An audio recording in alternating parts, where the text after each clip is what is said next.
1 Samuel chapter 18. Now, when he had finished speaking to Saul, the soul of Jonathan was knit to the soul of David, and Jonathan loved him as his own soul. Saul took him that day and would not let him go home to his father's house anymore. Then Jonathan and David made a covenant because he loved him as his own soul.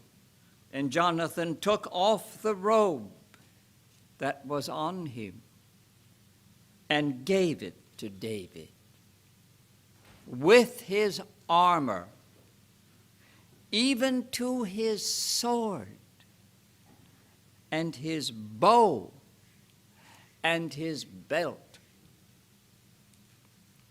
So David went out wherever Saul sent him and behaved wisely. And Saul set him over the men of war, and he was accepted in the sight of all the people and also in the sight of Saul's servants. Now, it had happened as they were coming home, when David was returning from the slaughter of the Philistine, that the women had come out of all the cities of Israel, singing and dancing to meet King Saul with tambourines, with joy, and with musical instruments. So the women sang as they danced and said, "Saul has slain his thousands, and David his 10,000s. Then Saul was very angry, and the saying displeased him. And he said,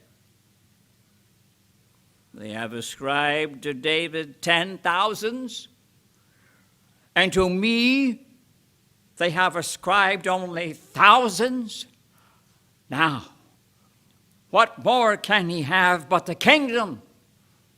So Saul eyed David from that day forward. And it happened on the next day that the distressing spirit from God came upon Saul, and he prophesied inside the house. So David played music with his hand as at other times, but there was a spear in Saul's hand. And Saul cast the spear, for he said, "I will pin David to the wall." But David escaped his presence twice. Now Saul was afraid of David because the Lord was with him, but had departed from Saul. Therefore Saul removed him from his presence and made him his captain over 1,000. And he went out and came in before the people. And David behaved wisely in all his ways, and the Lord was with him. Therefore, when Saul saw that he behaved very wisely, he was afraid of him. But all Israel and Judah loved David because he went out and came in before them. Then Saul said to David, "Here is my older daughter, Merab.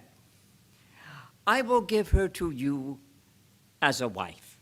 Only be valiant for me and fight the Lord's battles." But Saul thought, "Let my hand not be against him, but let the hand of the Philistines be against him."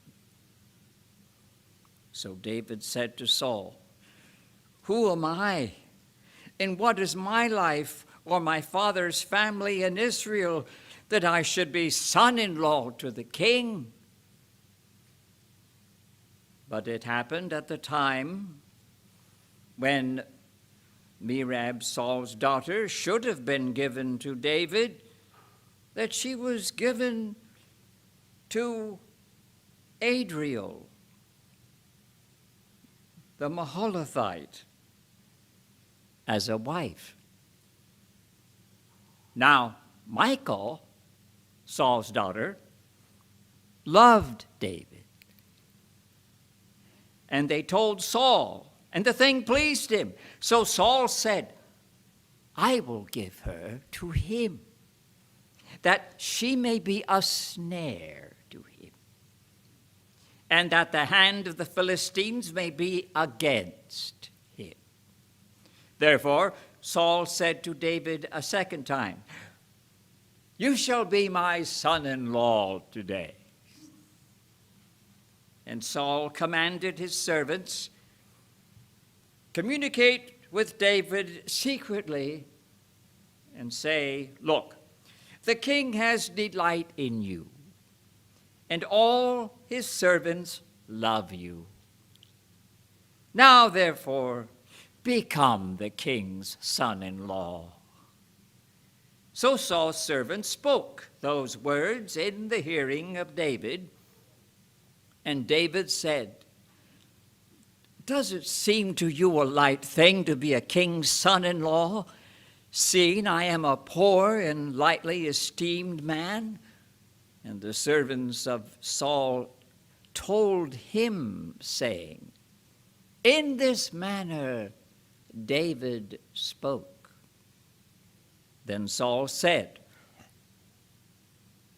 Thus you shall say to David, The king does not desire any dowry, but 100 foreskins of the Philistines. So when his servants told David these words, it pleased David well to become the king's son-in-law. Now the days had not expired, therefore David arose and went, he and his men, and killed 200 men of the Philistines, and David brought their foreskins, and they gave them in full count to the king, that he might become the king's son-in-law. Then Saul gave him Michal, his daughter, as a wife. Thus Saul saw and knew that the Lord was with David, and that Michal, Saul's daughter, loved him. And Saul was still more afraid of David. So Saul became David's enemy continually. Then the princes of the Philistines went out to war, and so it was, whenever they went out, that David behaved more wisely than all the servants of Saul, so that his name became highly esteemed.